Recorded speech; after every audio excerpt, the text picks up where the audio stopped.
أعوذ بالله من الشيطان الرجيم بسم الله الرحمن الرحيم ألم تر أن الله خلق السماوات والأرض بالحق إن يشأ يذهبكم ويأتي بخلق جديد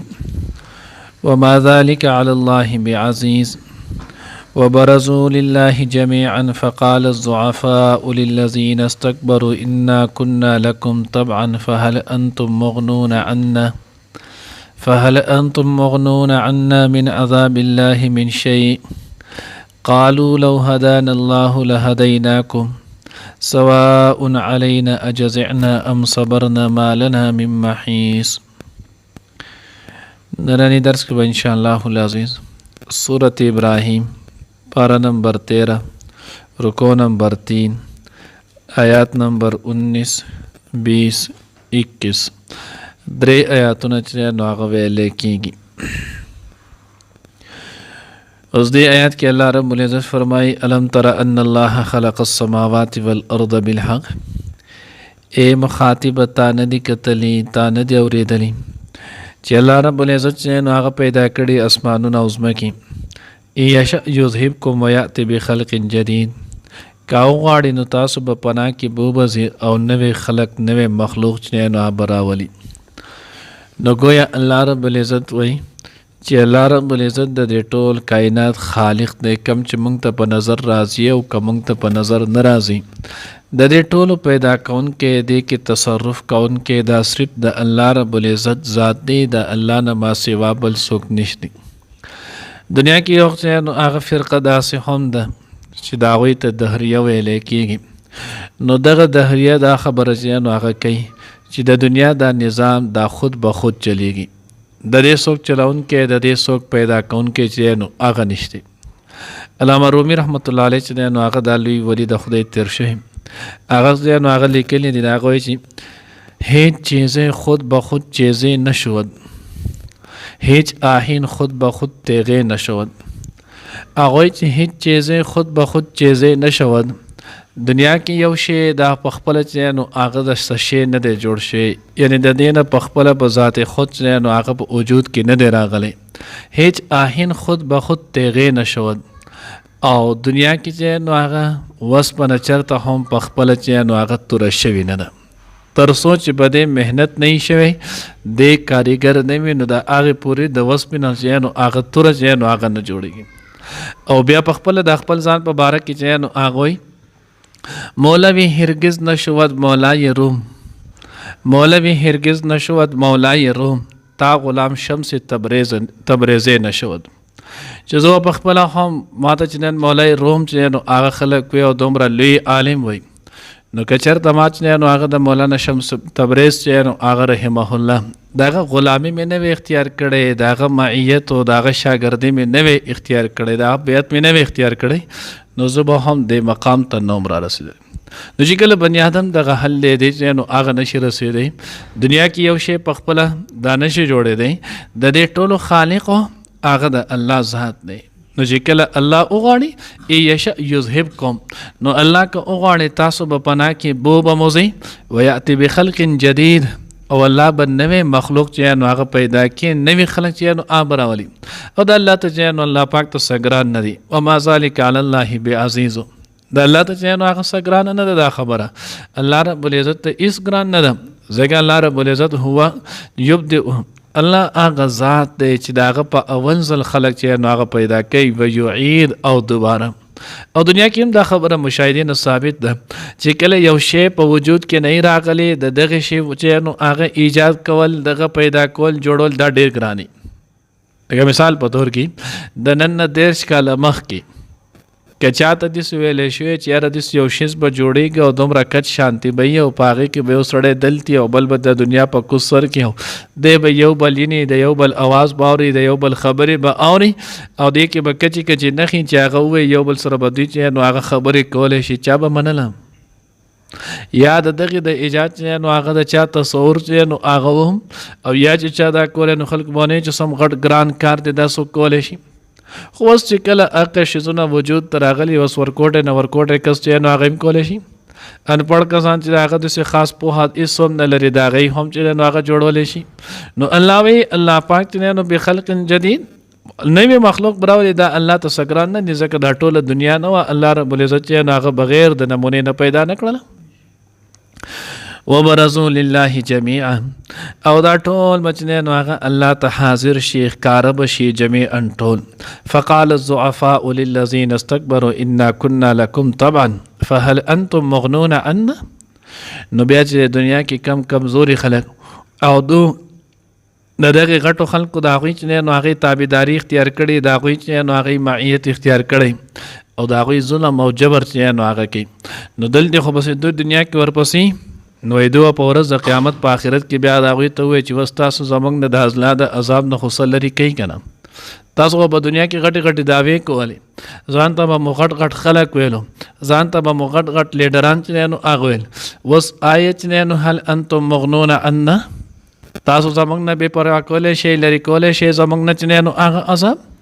من عذاب الله من شي د الله د عذاب نه اوس چې نو هغه که زموږ لرې کوی شئ نو زموږ نه چې نو هغه خو څه لرې کوي که نه اوس خو موږ د دغې نه چې نو هغه خلاص کوي که نه. الله وایي چېرته به هم داسې نشي کولی.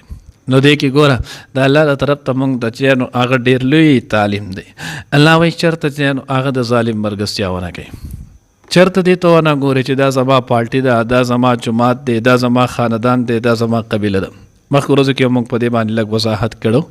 هر ځای کې چې ګورئ صرف او صرف دقې خبرې ته ګوره چې د الله حکم څه دی د الله د پیغمبر طریقه سره.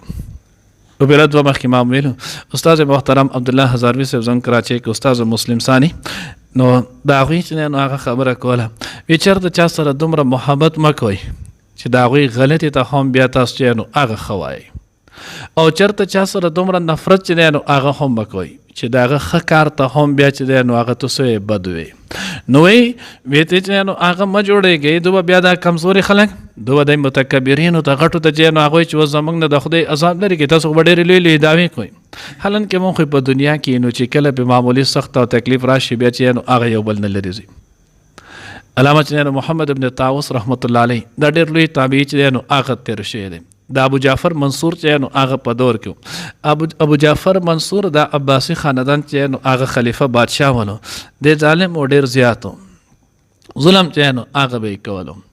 نو چې کله دغه ظلم دا کولو نو محمد بن طاووس چې نو هغه رحمه الله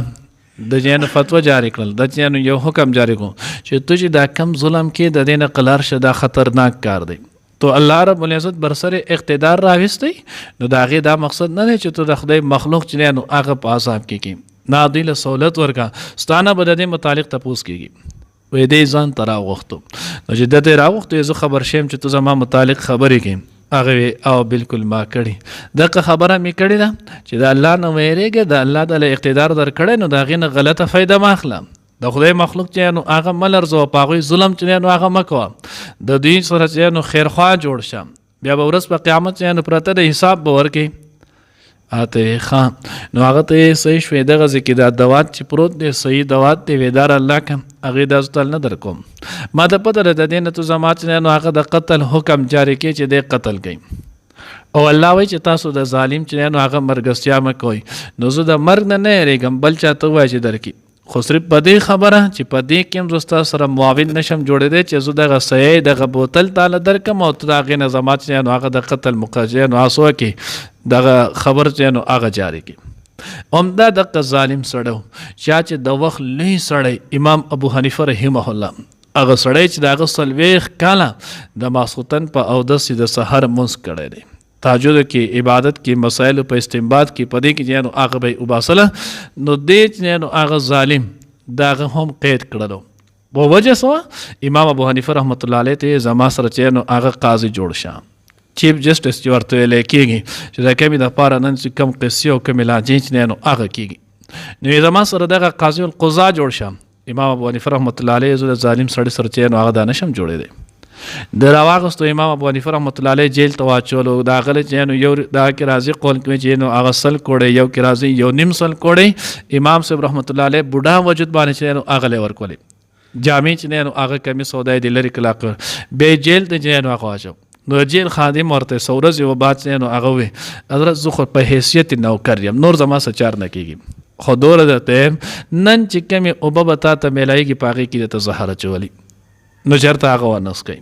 نو چې کله هغه رالو امام ابو حنیفه رحمت الله علیه ته وی اوبه وڅښم هغې زه نس کم مرګ نه نه یېرېږم خو په دې اوبو کې تاسو زهر اچولي او ما ته د دې اطلاع میلاو شوې ده ما ته پته لګېدله نو زه به د ظالم په ورځ د قیامت د هغه معاون ثابت شم ویزو یا نشم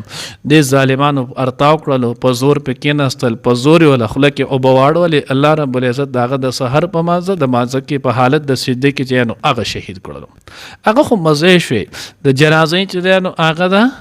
جیل نه چې نو هغې جنازه ووتله لوی چې نو هغه تاریخ چې نو رقم کړلو خو مقصود دا چې د دغه ظالمانو دغه نو موږ ته لوی سبق پرې ښودو چې ګورئ خپل مرګ قبول که خو د ظالم چې نو هغه تعاون قبول نه کړي ظالم چې نو هغه مرګستیا ونه کړي او بیا خاص کر د الله دپاره د پارټۍ په لحاظ سره د جماعت په لحاظ سره یا چې نو هغه د علاقې په چې نو هغه په تعصب سره زموږ پیغمبر د دې ټولو خبر د موږ منع کړو نو د دې لپاره چېرته جینو هغه نه شو کم ځای کې ظلم غلطه خبر وکړه زه چېرته هم د هغې نه یم مرګر من کانه ومن این کانه که هر څوک وي ځکه زما په ورځ په قیامت دوی به کار نه راځي الله وایي دوی به ورته بیا وایي دا ضعفا دي لوی متکبرینو ته انا کنا لکم طبعا من خو ستاسو تابعداري ولو فهل انتم مغنون عنا من عذاب الله من شيء اوس تاسو زموږ نه د الله د عذاب نه څه لرې کوئ که نه نو دوی به ورته څه وایي قالوا لو هدانا الله لهدیناکم که چېرته موږ ته الله هدایت کړی موږ به تاسو ته هم هدایت کړو خو موږ په خپله په ګمراهي وو چې تاسو مو هم ځان سره په ګمراهي روان کړی نو موږ وګورو چې کوم خلک په هدایت دي په سمه لار دي د هغه خلکو سره خپل لین دین چې نو هغه شروع کړو سواء علینا اجزعنا ام صبرنا نو دغه مشران به ورته بیا څه وایي اوس برابره خبر ده که دلته موږ چې دی نو هغه چغې چغارې وباسو فریادونه او چغې چې نو هغه کوو ام صبرنا یا موږ صبر کوو ما لنا من محیص اوس موږ د خدای په ګرفت کې راغلي یو د هغې نه چې نو هغه خلاصې نشتي الله دې موږ د خپل ګرفت نه چې نو هغه وساتي الم تر ایتا ندی کتلی ان الله چې الله تعالی خلق السماوات والارض پیدا کړي اسمانونه او ځمکې بالحق په حق ان یشاء یذهبکم کچری هغه غواړي نو بوبز تاسو لره پناه بکي تاسو لره ویأتی بخلق جدید او راب ولی نوی مخلوق وما ذلك علی الله بعزیز او ندی دا کار په الله تعالی باندې بعزیز سګران وبرزوا او ظاهر بشدوی لله الله ته جميعا ټول فقال الضعفاء نفس وی بچنینو آغا کمزور للذین آئی کسانو تا استکبرو چی غرور بیکو تکبر بیکو انا کننا لکم بیشکا منگا وستاسو تبعنو چینو تابدار فهل انتم پس آیتاسو مغنون لری کولی شیئن زمونگنا من عذاب اللہ دا اللہ دا عذابنا من شیئن سسے یعنی معمولی قطری قالو نو دوبورتوی لو هدان اللہ کچری ہدایت کڑے منگتا اللہ پاک لہدیناکم نو منگ با ہدایت کڑو لار بخود لیو تاسو تا سواء علینا برابر دا زمونگ پا حق کی اجزئنا ام صبرنا کمونگ جانو چغی چغانیو باسو فریاد کو ناقلا رکی گو ام صبرنا یا صبر کو مونگا مالنا من محیص نشتے زمونگ دا پارا حس خلاصے